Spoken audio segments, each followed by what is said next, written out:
Okay, thank you very much for inviting me to talk about our work on fungal bacterial interactions.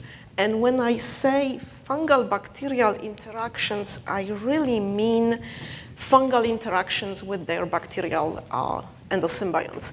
And these are a little bit of a novelty. Fungi are not really, or have not been really recognized for harboring bacterial endosymbionts, but now we are learning that those associations are ubiquitous and important. And there is something funny here with the mic. Can you hear me? Yes, good. Okay, so now we realize that all major lineages of fungi harbor bacterial endosymbionts. Today, I am going to talk about associations formed by Glomeromycotina, arbuscular mycorrhizal fungi, and Mucoromycotina. And these three groups have been recently united in a new phylum, Mucoromycota. So what I'm going to tell you about is how we used fungal bacterial associations to make inferences about evolution of endosymbiont genomes. I'm going to tell you a little bit about establishment of mutualisms and their maintenance, and our insights into the basic biology of Mucoromycota. So let's start from what we know about evolution of bacterial endosymbiont genomes. Most of the understanding of how endosymbiont genomes evolve comes from studies of endosymbionts of insects, and in particular, Buchnera aphidicola endosymbionts of aphids. And we've learned a lot about aphids yesterday, so just to quickly remind you, aphids feed on phloem sap, which is sweet, but it's poor in amino acids, so the insects rely on their Buchnera endosymbionts for amino acid provision. And this is a mutualism, and the endobacteria are essential to insect survival. So being an endosymbiont, and in this particular case being a vertically transmitted endosymbiont, imposes certain restrictions on population biology of an endosymbiont. And what happens there is that those endosymbionts experience population subdivision, they are clonal, and they experience transmission bottlenecks when they are transferred from one host generation to the next. These features contribute to reduction of effective population size, and reduction of effective population size leads to magnification of genetic drift relative to selection, which in turn causes accumulation of slightly deleterious mutations. And these slightly deleterious mutations are accumulated across the genome randomly. So all genes in the genome are affected by this process, and the genes that accumulate mutations lose function, and this being bacteria, they are eliminated from the genome, and the genome contracts. So this is a paradigm of how endosymbiotic genomes evolve. And here is another representation taken from a review by John McCutcheon and Nancy Moran. This representation focuses on the specific groups of genes that are being lost during this degenerative process of genome reduction, and those genes are the genes that are responsible for maintaining diversity. There is no recombination machinery anymore in those highly reduced genomes, and mobile genetic elements are also frequently lost. So now let's move to our study system, Glomeromycota, or arbuscular mycorrhizal fungi, or AMF. This is a very important group of fungi. They form mutualistic associations with the majority of terrestrial plants. The fungi are obligate biotrophs. They consume up to 20% of photosynthetic output. And in exchange for this photosynthetic carbon, the fungi provision plants with mineral nutrients translocated from the soil, and these are mostly phosphorus and nitrogen. As a consequence, mycorrhizal plants are better equipped to deal with biotic and abiotic stresses. And despite these lovely features, they are not really a significant element of conventional agriculture, as we learned yesterday, but they are a very important alternative to non-renewable mineral fertilizers within the sustainable agriculture framework and agricultures of the future. So there is hope there. And just to give you a little bit of visualization, this is a collage put together by our collaborator, Joe Morton. The colorful marbles are asexual spores of arbuscular mycorrhizal fungi. They are loaded with nuclei and lipids and are fairly large. The green ones, Gygaspora gigantea, can be up to 0.5 millimeter in diameter, so quite substantial. And the blue blobs at the bottom are arbuscules. Arbuscules are very highly branched hyphae formed inside root cortical cells, and this is where the exchange of substrates occurs between the partners. So now we have known that arbuscular mycorrhizal fungi harbor bacterial endosymbionts for quite a while. Those endosymbionts are diverse, and the first one, Candidatus glomeribacter gygasporarum, was described in 2003. It is an uncultivable bacterium. It is a non-essential mutualist of arbuscular mycorrhizal fungi, meaning that it can be removed from the host, and the host does not suffer lethal consequences. The fungi that harbor this endosymbiont produce longer hyphae when spores germinate, and we do believe that this is related to improved energy metabolism conferred by the endosymbionts on the host. And just to orient you in the phylogenetic placement of glomeribacter, here is glomeribacter. It is surrounded by endosymbionts of other fungi, Mortierella and Rhizopus microsporus. And these are other free-living Burkholderia species with diverse lifestyles. So glomeribacter is a vertically transmitted endosymbiont. We wanted to learn about its genome evolution. Is it like genome evolution of essential endosymbionts of insects? And to this end, we sequenced genomes of glomeribacter associated with 3 arbuscular mycorrhizal species, in addition to the 4th genome that was sequenced previously by Paola Bonfante's lab.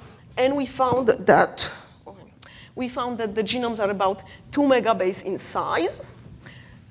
And we use this information to make inferences about genome evolution. So one of the things that I mentioned as important for how populations evolve is effective population size. So we estimated effective population size of glomeribacter, and it is 10 to the 8th. And it is actually larger than effective population size in E. coli and Buchnera endosymbionts of aphids. We also estimated mutation rate in glomeribacter, and it's 10 to minus, I believe, 9th. And this is comparable to E. coli and substantially lower than the mutation rate in Buchnera aphidicola, 10 to minus 7th. And hold on to these numbers because I'm going to have another number later on, so for comparison. So this made us think, well, this is something different. This is different than Buchnera aphidicola evolution pattern. And we went on and looked at selection in glomeribacter genome. And we've already heard about the metrics for measuring selection, the DNDS values, the ratio of rates of non-synonymous substitutions per non-synonymous site to synonymous substitutions per synonymous site. And here is glomeribacter. So what we did, we calculated these values across 1 kb windows of the glomeribacter genome, and we compared those calculations to other non-essential endosymbionts of insects that have not been studied in depth, free-living bacteria, and essential endosymbionts of insects like Buchnera here. And we have statistical comparisons of these distributions, but I am inviting you to just eyeball those distributions and agree or disagree with me that the distribution of the NDS values across the genome of Glomeribacter is comparable to distributions across the genomes of non-essential endosymbionts of insects and free-living bacteria, and quite different from distributions in essential endosymbionts of insects. So with this, we concluded that genome evolution in Glomeribacter is non-degenerative. And it represents a departure from the degenerative evolution model that has been developed based on the patterns observed in essential endosymbionts of insects. And what we think is happening there is Glomeribacter has a large effective population size, and it also lives in the milieu of the host cell. And because of that, it is able to take advantage of the expensive metabolites that the host produces. Because selection clearly operates in the genome of Glomeribacter, only the genes that are responsible for biosynthesis of these costly metabolites are under relaxed or experience relaxed selective pressures. All the other genes are under strict selective regime. So only the genes that are responsible or help Glomeribacter to survive in, or would be helpful to survive in the host environment are eliminated, and the genome contracts. So we have a evolutionary trajectory leading to genome contraction, but it's very unlike the degenerative trajectory in endosymbionts of insects. Now, let me move to a different endosymbiont of our vascular mycorrhizal fungi. I want to tell you about two of them. This is Moeniiplasma glomeromycotorum, which is named early this year. It's a heritable endosymbiont of which we don't know the lifestyle. Remember, Glomeribacter was a mutualist. This one, we don't know what it does for the host. And here is a spore of an vascular mycorrhizal fungus, cracked open just ever so slightly to release nuclei in red and bacterial cells in green. So not knowing what Moeniiplasma does, we thought that we might learn something from sequencing its genomes. So we sequenced genomes of Moeniiplasma associated with 3 different fungal species. These genomes are about 1 megabase in size.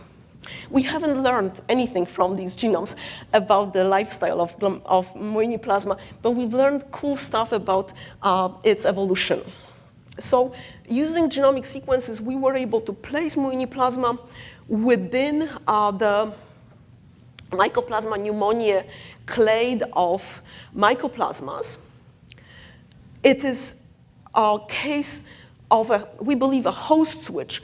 Mycoplasmas associated with animals switched hosts to become associated with fungi. From this phylogeny, we also inferred that Moeniiplasma is evolving fairly rapidly. There is an estimate of mutation rate in Mycoplasma gallisepticum, which is an avian parasite, and it's 10 to minus 5th. Remember, Buchnera was 10 to minus 7th, so it's much faster. Mycoplasma gallisepticum is actually considered, or was considered, to be the fastest evolving microbe on the planet. Well, our Moeniiplasmas are evolving significantly faster than that. So I think we have the fastest evolving microbe in our hands. Another interesting feature of Moeniiplasma genome is genome plasticity. I'm showing you here examples of contigs from 2 assemblies, the same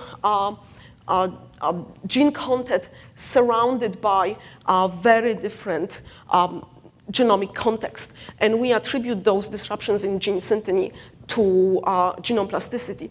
And this genome plasticity is associated with very high recombination rate in Moeniiplasma.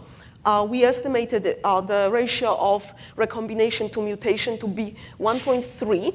And now those of you who think about mutation rates in bacteria will tell me, well, this is not high at all. But remember, the mutation rate in Moeniiplasma is extremely high. So this is quite substantial rate of recombination. So where are these patterns coming from? What we put together here is a summary of patterns of gene loss and retention of genes responsible for DNA replication in black, repair in red and recombination in blue. And we have Moeniiplasma here. Antagonistic mycoplasmas here in orange, essential endosymbionts like Buchnera here in pink, non-essential endosymbionts like Glomeribacter here, and free-living bacteria. So Moeniiplasma has lost most of its repair mechanisms, but it retained its recombination machinery. And the loss of repair mechanisms is comparable or similar to essential endosymbionts of insects, but those don't retain any recombination machinery, as I told you. Now, Glomeribacter has a little bit of recombination left, so that explains some of its lifestyle as well. Another interesting aspect of Moeniiplasma genome evolution is that those genomes are loaded with mobile genetic elements. Up to 5% of those small genomes are constituted by mobile genetic elements. So altogether, we believe that Moeniiplasma is vulnerable to genomic degenerations. Those genomes break continuously, but they are continuously repaired due to retention of recombination and genomic plasticity. Now, we don't know the actual mechanism behind these patterns because we don't know the lifestyle of this bacterium, but this is in the works. Here is a little cartoon to show you transmission of endosymbionts in, just to remind you, transmission of endosymbionts, the little circles, from one host generation to the next in essential endosymbionts. And here is what we think happens in Moeniiplasma. So I told you about Glomeribacter and Moeniiplasma. And these bacteria can be contained within the same host individual. And yet they clearly evolved along different evolutionary trajectories. And this brings me back to the host of these endosymbionts, Glomeromycota. So Glomeromycota, and we have not studied this association really within, or these bacteria within the host context. We did not have genomic tools to study mycorrhizal fungi, but now with the advent of new and faster and less expensive sequencing technologies, we hope to address this question. So one thing about Glomeromycota is that even though they associate with the majority of terrestrial plants, we only know 200 species of these fungi. Granted, there might be more diversity out there, but the disparity between the diversity in the host and diversity in the endosymbionts is quite striking. These fungi don't have sexual morphology, and the species that have been looked at show a rather limited recombination. And yet, when these fungi interact with plants, they display substantial functional diversity. So where is this diversity coming from? Well, we are hypothesizing that this diversity is coming from interactions from Endobacteria. And this is, I guess, the first thought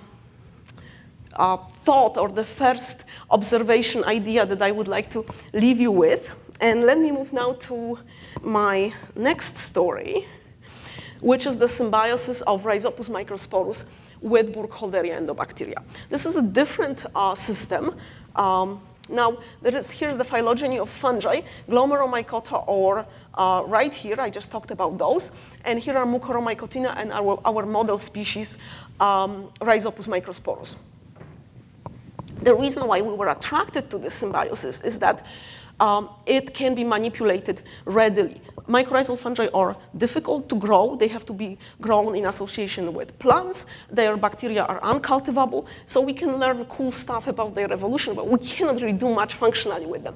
With this system, we can actually manipulate the partners. We can take bacteria out of the fungus. We can grow them independently. We can put them back. And with these possibilities, we can ask questions about evolution of fungal bacterial symbiosis, about evolution of heritable mutualisms, and basic biology of Mucoromycota. So this is what we did. And just to quickly tell you about, or remind you about Mucoromycotina. Mucoromycotina are ubiquitous soil saprotrophs. They are important food spoilage agents. You are all familiar with them, having found rotten fruit in your fridge. They are plant pathogens that cause post-harvest crop diseases. They are also opportunistic pathogens of humans, and they have multiple applications in food production. And because many of them are oleaginous fungi, they are used in biosynthesis of polyunsaturated fatty acids, and they are candidates for biodiesel production. And yet, they are one of the least understood group of filamentous fungi. And now a little illustration. So this is how Rhizopus microsporus grows. This is a close-up of fungal hyphae, asexual sporangia, and sporangiophores, a fragment of hypha populated by GFP-labeled Burkholderia endobacteria. This symbiosis is a mutualism. Both partners benefit from being in the interaction. And here are two asexual spores of Rhizopus microsporus harboring multiple bacteria. So one of the things that we did was just trying to learn about the basic biology of this association. And one other important thing that makes this system a useful model is that in addition to isolates of Rhizopus microsporus that harbor endobacteria, there are isolates that are endobacteria free, and they interact antagonistically with bacteria isolated from the host, and they don't become colonized.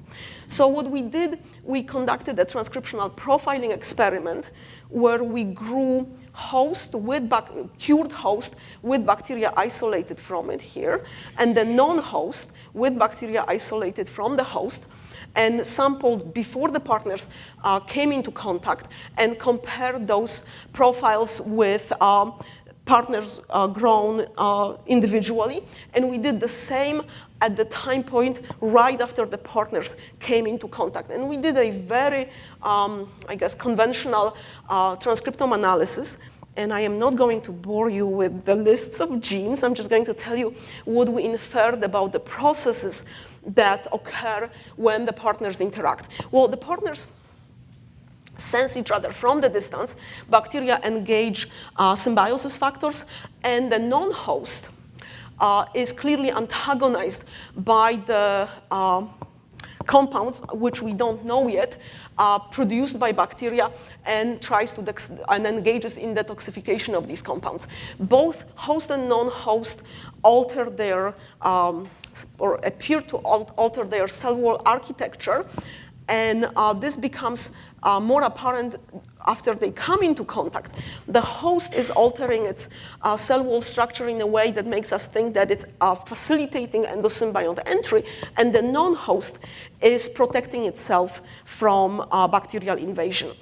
There is another feature that is in common between host and non-host, and this is reactive oxygen species metabolism. The host produces reactive oxygen species, but it also quenches them. The non-host is mounting a potent oxidative burst.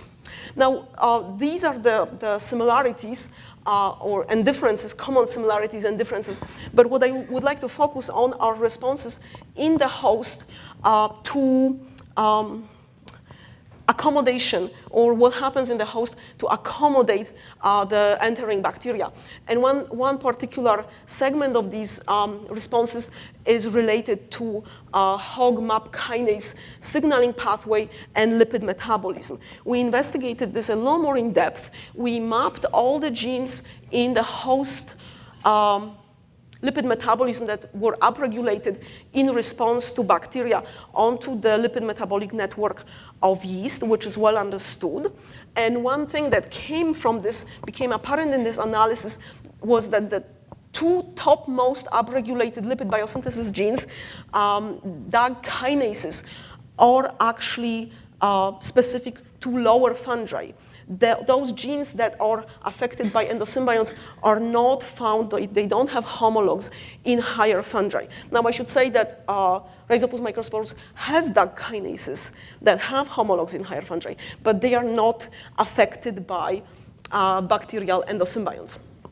Another thing that we did was try to manipulate host lipid metabolism. Now, we don't have transformation system in Rhizopus microsporus, so all manipulations have to be done using pharmacological inhibitors, and we used those, and we inhibited activity of DAG kinases, and this inhibition resulted in a shift of TAG to PE ratio, right there. And this shift was associated with the shift in the nature of the association. The bacteria or the host that has its that had its lipid metabolism manipulated responded in an antagonistic way to bacteria and suffered negative fitness consequences. And this is what we're trying to represent in this cartoon. And this brings me to, I guess, my second question or second thought that I would like to leave you with. And this is this notion that now that we understand a little more about lipid metabolism in Rhizopus microsporus and in Mucoromycotina, it would be worth, and I am inviting you to think about this, to actually construct fungi that have lipid metabolism altered in such a way that we can harvest triacylglycerides that are biodiesel substrates. Now, currently, this is all done by growing fungi under nitrogen starvation. Well, if you can manufacture these strains, that would not be necessary. So I hope I convinced you that bacterial-fungal symbiosis can provide useful insights into evolution of endosymbiont genomes, insights into how mutualisms establish and are maintained, and basic biology of Mucoromycotina. And I would like to acknowledge graduate students Olga Lastovetsky, Steven Mondo, and Mizue Naito, who worked on those 3 different symbiotic associations.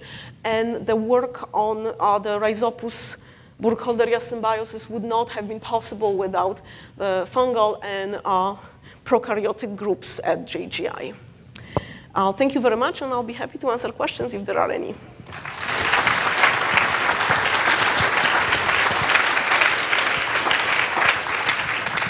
Thanks, Teresa. I think we have time for one question. Yes.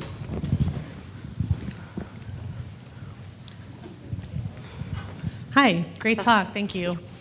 So I was curious about the fungal bacterial interactions on the agar plates that you showed at the end.